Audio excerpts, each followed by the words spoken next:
আজকে শোনাবো আপনার জীবনকে পাল্টে দিতে পারে এমন কিছু উক্তি সমূহ। মনে রাখার চেষ্টা করবেন, জীবনকে পরিবর্তন করে দেবে।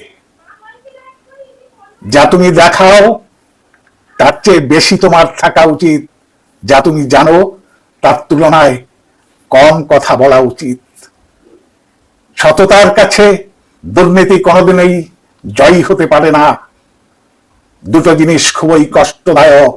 একটি হচ্ছে যখন তোমার ভালোবাসার মানুষ তোমাকে ভালোবাসে কিন্তু তা তোমাকে বলে না, আর অপরটি হচ্ছে যখন তোমার ভালোবাসার মানুষ তোমাকে ভালোবাসে না এবং সেটা তোমাকে সরাসরি বলে দেয়। বিপদের সময় যে হাত বাড়িয়ে দেয় সেই সত্যিকারের বন্ধু। দুঃখ কখনো একা আসে না, যখন আসে তখন তার দলবল নিয়েই আসে। আমি সব সময় নিজেকে সুখী ভাবি, কারণ আমি কখনো কারো কাছে কিছু প্রত্যাশা করি না।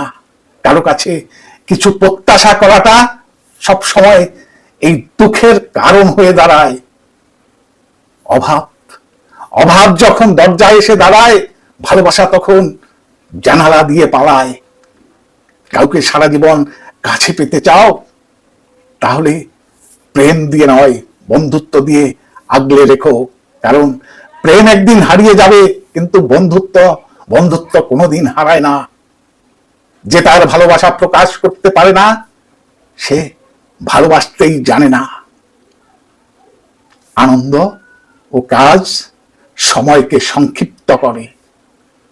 সাফল্যের 3টি শর্ত মনে রাখবে। সাফল্যের 3টি শর্ত: অন্যের থেকে বেশি জানুন, অন্যের থেকে বেশি কাজ করুন, অন্যের থেকে কম আশা করুন।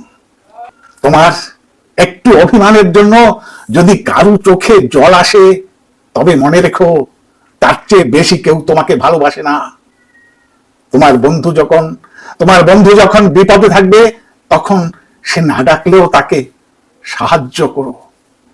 কিন্তু যখন সে খুশিতে থাকবে, তখন সে না ডাকলে যেও না। শেক্সপিয়ারকে একজন জিজ্ঞেস করলো, তুমি বিয়ে করেছো তোমার চেয়ে বেশি বয়সের একটি মেয়েকে, তোমার লজ্জা করে না?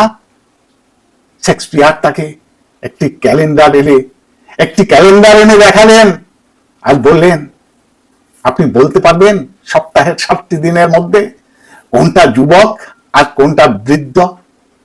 আসলে ভালোবাসার কোনো বয়স হয় না। আপনি যে কাউকে ভালোবাসতে পারেন। প্রয়োজন খারাপকেও ভালো করে তোলে। মহত্বের প্রতীক হচ্ছে ক্ষমাশীলতা। জীবন মানেই অনিশ্চিত ভ্রমণ। আমি নষ্ট করেছি সময়, এখন সময় নষ্ট করছে আমায়। ভীরুরা তাদের প্রকৃত মৃত্যুর আগেই বহুবার মরে, কিন্তু সাহসীরা জীবনে মাত্র একবারই মৃত্যুর স্বাদ গ্রহণ করে থাকে। এই কথাটা মনে রাখার চেষ্টা করবেন। ভালো থাকবেন, সুস্থ থাকবেন। আজ এই পর্যন্ত, আবার দেখা হবে পরবর্তী কোনো এপিসোডে। ভালো লাগলে লাইক, কমেন্ট এবং শেয়ার দিয়ে সাথে থাকুন।